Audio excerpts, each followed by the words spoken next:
Oklahoma State has a new head coach, reportedly. Let's talk about that. I guess the Cowboys are going to hire Eric Morris, the North Texas head coach, as their replacement for Mike Gundy. And I think this is a really interesting hire for two reasons. One, three reasons. Three reasons. One is that Eric Morris has improved every year the record at North Texas in his, albeit short tenure, just 3 seasons with the Mean Green. But first year, 5-7. Second year, 6-7. Third year, right now, they are 10-1. And not only are they 10-1, they are in position, and you could probably argue in the driver's seat, to join the college football playoff race and be the Group of 5 college football playoff representative. All after losing Chandler Morris to the transfer portal, where he went to Virginia and has really helped the Cavaliers get significantly better under Tony Elliott, but that's a different conversation for a different day. 5-7, 6-7, 10-1 for North Texas. That is a good track record, and I think something that probably stuck out to Oklahoma State of, hey, and there was a similar situation when he was the head coach at Incarnate Word. They went 6-5 his first year, took a slight step back in year 2, 5-7, then 2021 happens, goes 10-3 and gets to the second round of the FCS playoffs in his final season at Incarnate Word. If you do it at 2 different places, I feel like that kind of sets the tone that you are a quote-unquote program builder, that you will see steady results by hiring this person. What does Oklahoma State need right now? They need a program builder. They need somebody who is going to be there to be able to take them from where they are right now, which ain't great, and bring them back to where they feel like they deserve to be, which under Mike Gundy, make no mistake about it, was a pretty high heights. So I think that's the first reason why this is really interesting, is that he has a track record of getting better every season. Obviously, there's a matrix there where he's not a line of diminishing returns, where if he goes 15-0, 16-0, wins the national championship, well, not going to get better next year because that's just not how it works. But knowing that in his first 2 stops, there are 2 years of, all right, we're figuring things out, we're putting it together, and then that third year is takeoff time, baby.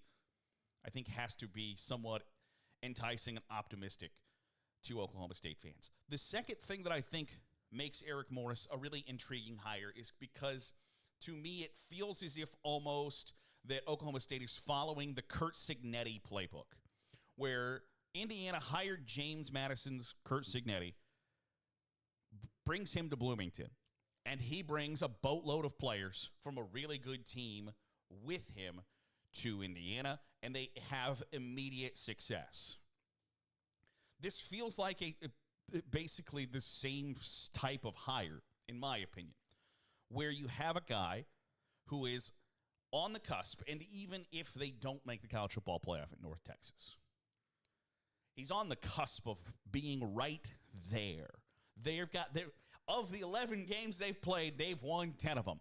They obviously have very good football players. There's a high likelihood that a bunch of dudes playing for the Mean Green are playing for the Oklahoma State Cowboys in 2026.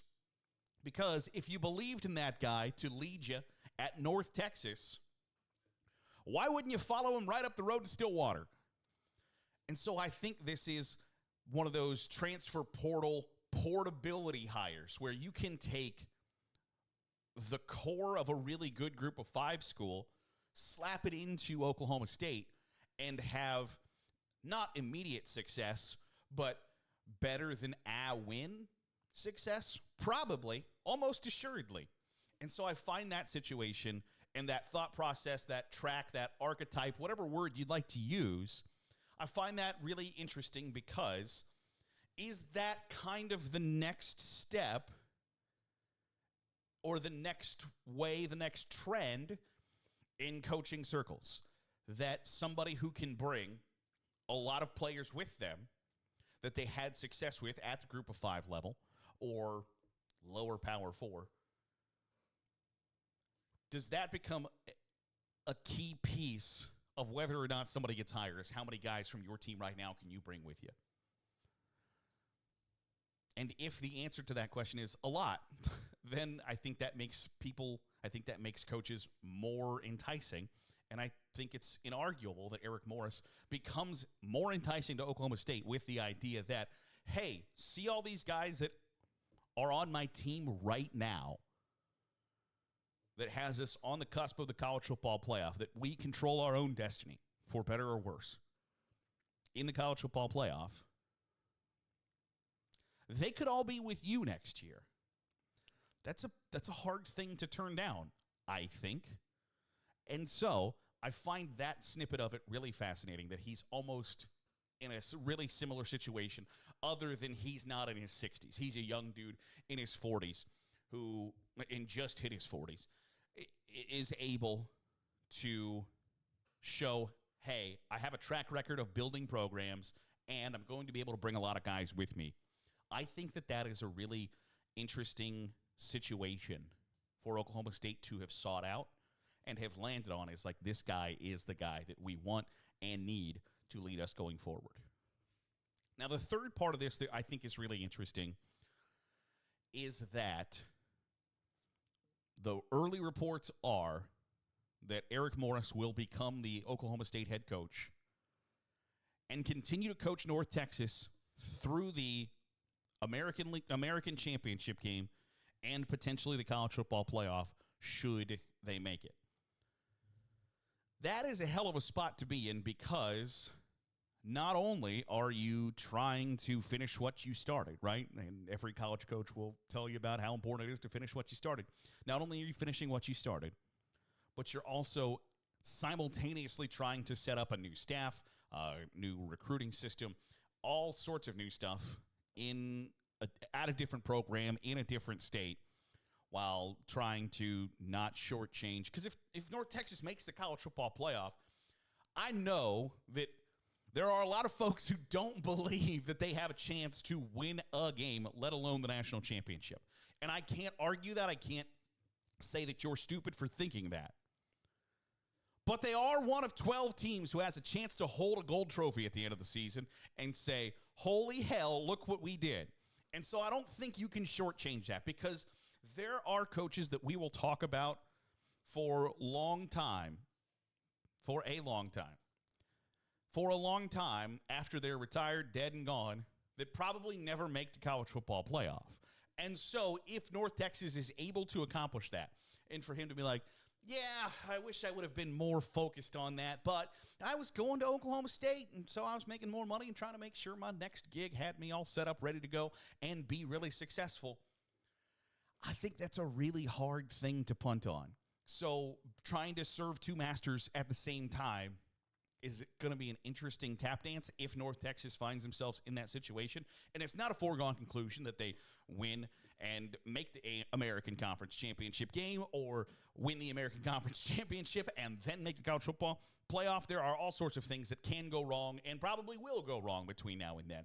But that specific situation where everybody's up Lane Kiffin's ass because he might leave Ole Miss when they're in line to make the college football playoff, and then clap and cheer that Eric Morris moved from the group of 5 to the power 4, I think is an interesting dichotomy of looking at just how important is making the college football playoff. Because if he's able to do that, you have to turn and focus all of your attention on that, right? I know Oklahoma State isn't going to want to take a back seat to North Texas being in the college football playoff, but that's a big damn deal. And if he doesn't treat it that way, I'm afraid of the precedent that sets going forward, because if the worry is that the group of 5 champion that is in the college football playoff has to worry about whether or not they're going to have their head coach for their playoff game, all it's going to do is weaken the argument for why that spot shouldn't be reserved for a group of 5 champion in the first place.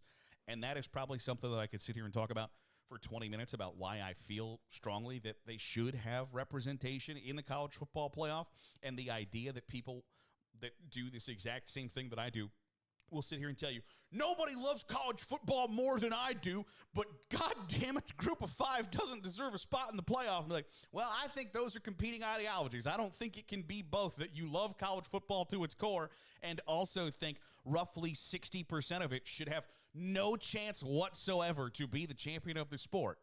I think that thought process sucks. I could probably do a podcast on it tomorrow. I won't, but I could. I'm just afraid of the precedent that it sets. Should, and this is putting the cart before the horse 100%, the precedent that it sets of, yeah, we're the group of 5 champ, yeah, we're in the college football playoff, but I got a new job that I got to worry about, and so I'll focus on you guys some of the time. I don't want the group of 5 champion to be in that situation, and I'm afraid that that might start should North Texas make it, because obviously I think Eric Morris's attention and focus is going to be elsewhere. So I'm interested to see how that shakes out. Want to know your thoughts. Is this the right hire for Oklahoma State? Let me know in the comments below. I'd love to hear your thoughts on the matter. That'll do it for today's episode of the Daily Huddle. I appreciate you making us a part of your day, however it is, wherever it is you're doing so. If you're watching on YouTube, hit the subscribe button. Make sure you get all the great college football content we're pumping out. If you are listening on the podcast feed, drop a 5-star review. It goes a long way in helping out the channel. I'll see you tomorrow for another episode of the Daily Huddle.